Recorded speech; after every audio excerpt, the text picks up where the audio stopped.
Bonjour à toutes, bonjour à tous. Face à la crise sanitaire et économique, quelle perspective pour le marché de l'investissement, de l'immobilier et du commerce? C'est la question que nous allons poser à nos deux grands invités du jour. Fabrice Hubert, bonjour. Bienvenue sur le plateau. Bruno Ancelin, bonjour. Vous êtes tous les deux les fondateurs d'Up Real Estate, une société de brokerage dans l'immobilier de commerce fondée en 2019. On va forcément parler de cette année 2020 qui s'achève. Une année, j'allais dire, horrible pour l'immobilier de commerce. Est-ce que le pire est à venir? Voilà, quelle est votre réaction à chaud sur les semaines que nous venons de passer et celles qui s'annoncent? Allez, Fabrice, peut-être pour toi. Les semaines ou les mois même, parce que c'était bien compliqué. On avait connu la crise bancaire et financière de 2008, qui était déjà une crise inédite pour nous, mais qui n'avait pas touché le sous-jacent immobilier. Et là, clairement, on est dans une crise inédite, qui est une crise bien évidemment sanitaire, mais une crise économique, financière, sociale, et nous espérons pas une crise bancaire à la fin. Mais tous les secteurs sont touchés. Bien sûr que le commerce est touché, mais l'aéronautique, le transport aérien, terrestre, ou bien d'autres secteurs, l'hébergement, et finalement le commerce, et notamment la restauration. Si on aimerait revenir quand même sur ces deux confinements que nous avons vécus. Un premier confinement qui a commencé à peu près à la mi-mars, avec le décret du 23 mars 2020, qui a eu quand même des grosses conséquences, et notamment la fermeture de 45% des commerces physiques, dont 130 inédits, et 136 000 commerces en France fermés, en tout cas interdits à l'ouverture du public. En termes de PIB, on va vous rappeler, c'est moins 5,9% sur le premier trimestre, moins 13,8% sur le second trimestre. Alors il est vrai qu'à la fin du mois de juin, quand on est arrivé, il y a eu un rebond, une certaine, on va dire, couleur estivale, avec notamment un trimestre, troisième trimestre, qui s'affiche en tout cas à plus, en termes de PIB, à plus de 18%, mais qui n'est pas suffisant, en tout cas pour rattraper cette chute vertigineuse des deux premiers trimestres. On est à moins 4,3% pour l'instant sur la croissance du PIB. Ça a eu un impact, cette crise. Bien évidemment, ça a eu un impact sur, en tout cas, la relation des bailleurs-preneurs, mais ça a eu surtout un impact d'un point de vue macro sur déjà un recours massif au chômage partiel, avec un taux de chômage qui remonte à 9% à la fin du troisième trimestre, et on ne sait pas où on va aller, en tout cas sur 2021. On en reparlera, oui. Également, il y a la consommation des ménages qui a chuté à moins 6%, et clairement, on se retrouve avec une situation des ménages, une dégradation financière des ménages qui est compliquée. Juste un petit point, selon le Procos, on arrive à un chiffre d'affaires qui a diminué pour les magasins physiques de moins 20%. Ouais, c'est conséquent. C'est conséquent. Mais la crise du Covid a fait apparaître des tendances, en tout cas une accélération des mutations que nous connaissions avec Bruno, que nous avions décrit. Notamment, on a vu des procédures, le nombre des procédures de redressement et d'enseignes qui sont allées en redressement judiciaire, type Alinéa, Renault, Camailleux, Célio. Il y a eu plusieurs exemples. Voilà. Mais c'était des enseignes qui avaient certaines fragilités, qui avaient peut-être loupé la digitalisation. Un peu structurelle. Peut-être une stratégie, peut-être pas en adéquation avec le marché, mais surtout qui avaient subi la crise des Gilets jaunes, les grèves, un continuum de difficultés et le terrorisme. Donc, ce qu'on a vu par contre, c'est qu'une nouvelle tendance apparaître qui est importante, c'est que big is not so beautiful, qui était une vraie tendance de l'immobilier de commerce avant, avec notamment les grandes métropoles qui sont touchées, les grands centres commerciaux également en termes de fréquentation et en termes de chiffre d'affaires, et surtout Paris et sa région et la région parisienne. Paris, à cause du télétravail, donc un niveau de télétravail à 30%, si on le compare avec l'Auvergne qui était juste à 13% exactement. Et surtout, voilà, c'est un impact, et l'absence de touristes étrangers. C'est quand même l'absence de touristes étrangers. Il faut savoir que les quartiers des Champs-Élysées a vu sa baisse de fréquentation de moins 65%, moins 90% au niveau, dans le quartier du Marais. Et l'estimation, selon les directeurs des grands magasins du Printemps ou des Galeries Lafayette, est de moins 50% de chiffre d'affaires. Mais je laisse la parole à Bruno. Il y a quand même quelques Alors, les opportunités ou les bonnes nouvelles, peut-être. Oui, bon, moi j'aurais plutôt envie de dire aussi que le pire n'est pas à venir, le pire est derrière nous. D'accord. Ah, ça, c'est intéressant parce que vous êtes peu nombreux à tenir ce discours-là dans le secteur. Que moi, mais en tout cas, moi, je Très le bien. pense. Pourquoi je pense ça, c'est quand on est rentré dans une inconnue. En fait. C'est ça qui a créé, pour moi, qui donne cette notion de pire. Quand Fabrice fait allusion à la crise de 2008, voilà, on était dans le connu. L'inconnu, c'était quoi? C'est la fermeture des magasins, la non-exploitation. Je ne vais pas redire de ce qui vient d'être dit. Et le deuxième confinement nous a amené quand même à voir que les commerçants se sont adaptés grâce, j'ai envie de dire presque, à ce premier confinement. On a vu une augmentation de la fréquentation, notamment dans les centres commerciaux. On a vu des commerces qui ont eu cette capacité. Donc il y aura quelques acquis de cette crise, peut-être. Mais il y a déjà des acquis. Il y a déjà des acquis, parce que en fait, le commerçant et le commerce en général, depuis toujours, j'ai envie de dire, doit s'adapter au comportement des consommateurs. Donc, et c'est la première grosse crise que vit aujourd'hui le commerce depuis sa création. Donc aujourd'hui, c'est adapté, et on l'a vu avec le click and collect et so on. Très bien. Donc il y a quand même des bonnes nouvelles. Un mot sur l'investissement. À combien va atterrir le volume global des investissements sur cette classe d'actifs pour l'année écoulée? Ou en tout cas, est-ce qu'on a déjà des tendances? Et puis, est-ce qu'il y a des typologies de commerce qui tirent un peu mieux leur épingle du jeu que d'autres? Alors, qui veut répondre? Peut-être Fabrice, oui. au sujet On voudrait quand même rappeler que en 2019, en fait, la confiance des investisseurs s'était rétablie. D'accord. Oui, effectivement, c'est un point à marquer. Qui a effacé, on va dire peu ou prou, en tout cas, la tendance du retail bashing que nous avons subi en 2017 et 2018. Donc on compare aussi avec une bonne année 2019. Voilà, et 2019 a fini avec un volume historique, en tout cas une seconde année historique, à plus de 6 milliards d'euros. Ce qui est quand même considérable. Sur 2020, finalement, les chiffres en termes de volume d'investissement sont bons. C'est une belle performance, bien évidemment. On arrive à 2,8 milliards d'euros à la fin du troisième trimestre. Attention, c'est 4 méga-deals qui représentent 58%, dont la cession d'Unibail de ces 5 centres commerciaux. Qui était planifié un peu avant la crise, j'imagine. Qui était planifié, beaucoup de deals étaient planifiés avant la crise, qui s'est fini à plus d'1 milliard d'euros, avec trois autres deals qui sont le marché SIFA, 225 millions d'euros, acheté par Mata Capital. Nous avons surtout une très belle opération qui a confirmé, en tout cas, l'intérêt sur la périphérie, l'externalisation de ADO. ADO, c'était Leroy Merlin, Bricoman, un deal pan-européen, donc vendu à 500 millions d'euros au niveau Europe, 210 millions d'euros en France.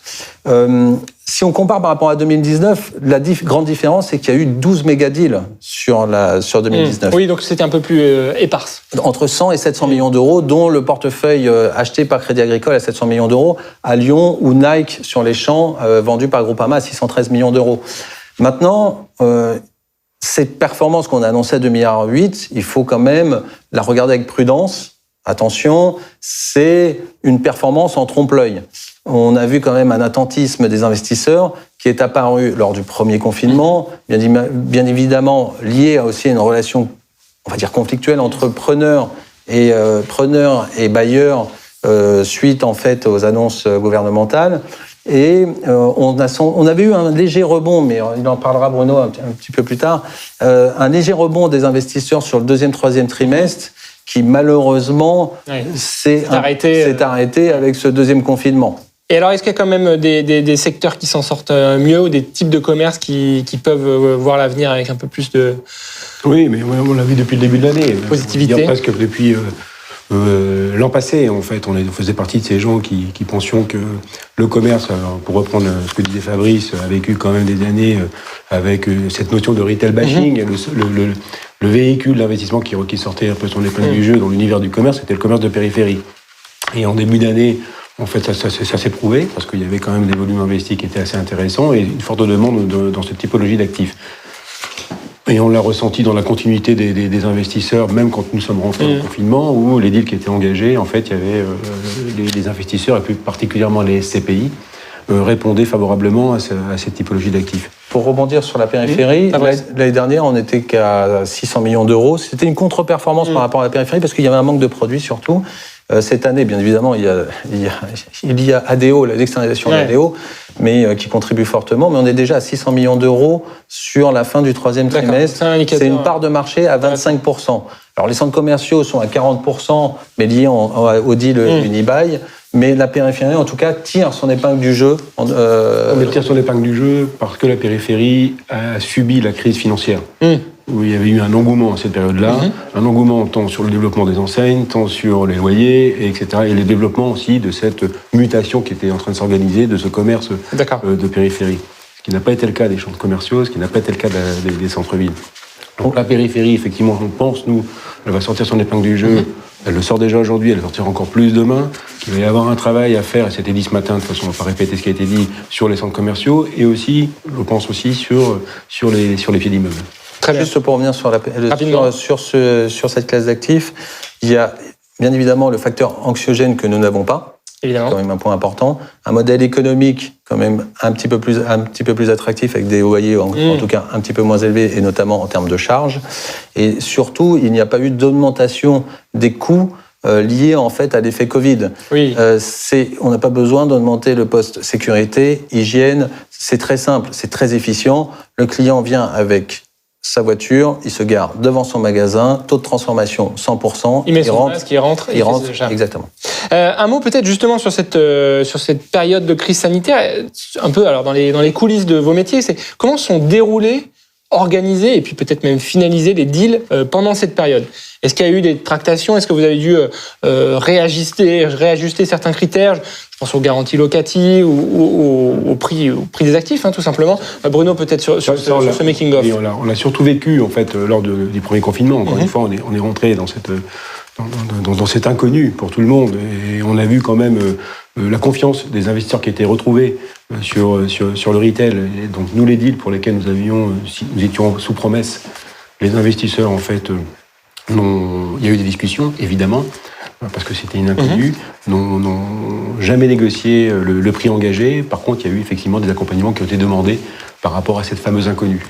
Ce qui était dit pas le cas quand nous étions rentrés aussi dans une période d'exclusivité, donc avant promesse, où là, à cause encore une fois de cet inconnu, les investisseurs, en toute transparence avec le vendeur, et c'était très bien comme comportement, valider toujours leur volonté de vouloir acquérir le bien en fait exclu, mais par contre demander d'ores et déjà nous évoquer qu'il n'y aura peut-être pas forcément le prix attendu. Quand l'investisseur en fait ne négociait pas le prix, il nous demandait clairement une garantie locative. D'accord. Une garantie locative qui était dans la durée entre 6 mois jusqu'à 12 mois. On a vu sur le deal d'Unibail, qui a été public, des garanties locatives de 48 mois ont été octroyées. Ouais, c'est intéressant. Oui, un mot peut-être. Chose, parce que là, c'était l'expérience vécue de notre première période de confinement. Nous, on avait des deals engagés, donc un deal aujourd'hui, c'est entre 6 et 8 mois. Donc, et quand il y a des difficultés qui se présentent comme ça peut se prolonger, évidemment. La nouveauté peut-être du deuxième confinement, ou de cette période, de ce premier confinement, malheureusement, on a vécu un deuxième, c'est qu'entre le premier et le deuxième, et on a fait une externalisation très récemment, en sale and leaseback, et où la négociation avec le locataire qui vendait donc ses murs, c'était d'intégrer dans le bail une clause Covid. Ah oui, c'est intéressant. Donc il y a eu même des nouveautés. Voilà, c'est quand même des nouveautés. Est-ce qu'on pourrait imaginer peut-être une prime de risque pour l'immobilier de commerce? Est-ce que c'est quelque chose qu'on pourrait imaginer? Alors, la prime de risque existe en immobilier. Non, mais spécifique au contexte, bien sûr. Pardon. Non, mais la prime de risque, oui. Déjà, au niveau des banques, même s'il y a une politique monétaire accommodante, on s'est rendu compte que les banques, déjà, c'était beaucoup plus compliqué en termes de financement. Une demande accrue en termes de fonds propres, une légère hausse de la prime appliquée, mais surtout un nombre de dossiers qui est accepté, qui a fortement diminué. Ah oui. Ça, c'est un premier point. Sur les produits core, ou on va dire core plus, pour le moment, il y a une stratégie défensive, en tout cas des bailleurs, c'est-à-dire de ne pas vendre. Pourquoi? Parce que le temps est une variable qui joue en la défaveur des vendeurs.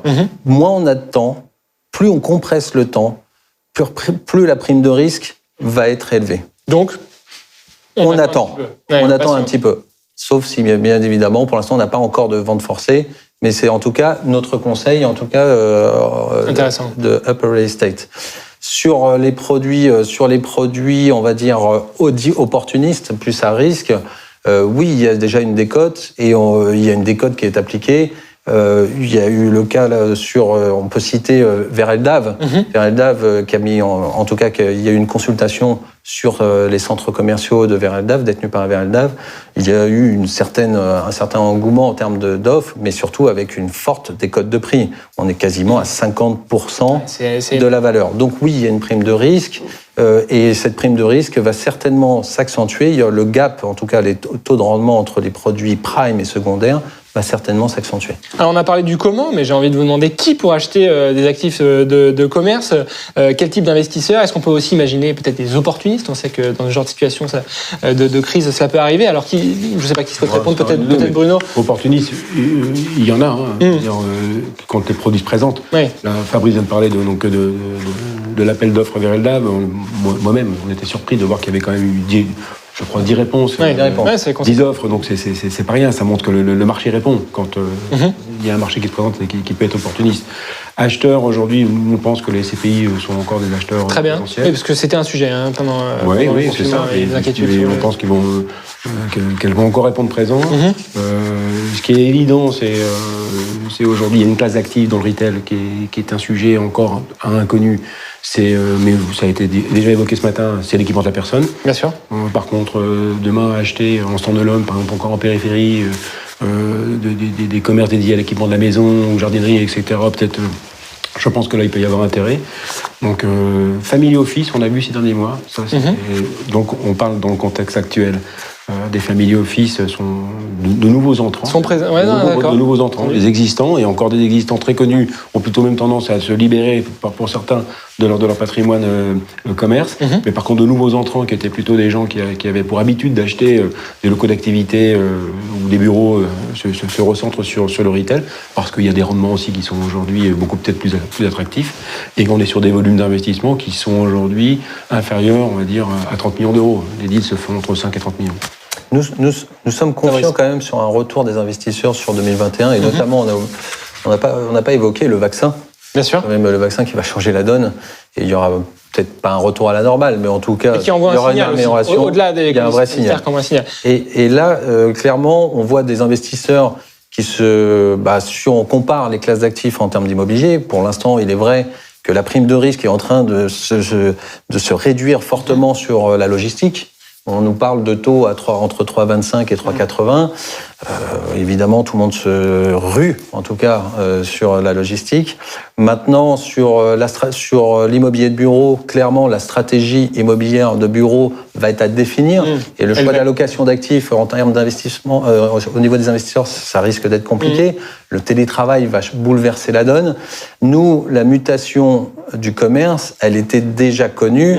Et elle n'a fait que s'accélérer. C'est souvent ce qu'on voit dans les crises. On accélère des tendances existantes plus qu'on les voit surgir. Donc on va certainement revoir les investisseurs revenir sur toutes les catégories de risques de l'immobilier de commerce. On est confiant. Alors justement, pour terminer cette interview, mais vous l'avez déjà un petit peu évoqué, si on sort la boule de cristal, si on sort la longue vue, qu'est-ce qui va se passer en 2021 ? C'est le moment de vous mouiller. Comment vous voyez l'année qui Nous, on n'a pas peur de se mouiller.